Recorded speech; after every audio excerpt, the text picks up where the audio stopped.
তো ছাত্রদের সাথে সমন্বয়ের দায়িত্বটা যেহেতু আমার উপর ছিল, তারা আমাকে যখন বললো যে ভাই আমাদের কফিন দরকার, আমরা কফিন মিছিল করব এবং গায়েবানা জানাজা করব। এই কথাটা কে বললো? এটা ঢাকা বিশ্ববিদ্যালয়ের সাদিক কায়ুম, তখনকার সভাপতি তিনি যেহেতু সমন্বয়কারীদের সাথে তিনি ছিলেন এবং সে সবসময় সেই সমন্বয়টা করছিল। সে যখন বললো যে ভাই আমাদের কফিন মিছিল করব এবং আমরা গায়েবানা জানাজা করব, তো আমাদের কফিন দরকার। আমি সাথে সাথেই তখন আমি ছিলাম সমাজ কল্যাণ ডিপার্টমেন্টের দায়িত্বে। আমাদের সমাজ কল্যাণ ডিপার্টমেন্ট, আমার সহকারী ছিল না শাহিন আহমেদ খান, পল্টন থানা আমির। তাকে বললাম যে আমাদের ঢাকা বিশ্ববিদ্যালয়ে যেভাবে হোক কফিন পৌঁছাতে হবে 60টা। পরিস্থিতিটা এতটাই ভয়াবহ ছিল তখন, ঘর থেকে বের হওয়াটাও, তখন পল্টনেও গোলাগুলি চলতেছে। তো এই মুহূর্তে কফিন ম্যানেজ করা, কফিন পৌঁছানোটা অনেক কঠিন ছিল, অনেক টাফ ছিল।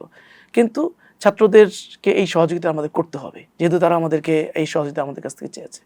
তখন শাহিন ভাইকে আমি দায়িত্ব দিলাম যে আপনি আমাদের যেহেতু ফ্রিজিং অ্যাম্বুলেন্স আছে, আমি বললাম যে এই ফ্রিজিং অ্যাম্বুলেন্সে করে এই কফিনগুলো ঢাকা বিশ্ববিদ্যালয়ে ঢুকাতে হবে। ওইদিকে ঢাকা বিশ্ববিদ্যালয়ের সাবেক সভাপতি অ্যাডভোকেট মাহফুজ শাহ, মোহাম্মদ মাহফুজুল, ওকেও বললাম যে তুমি দেখো যে কাটাবন কিন্তু কিছু কফিন ম্যানেজ করতে পারো কিনা।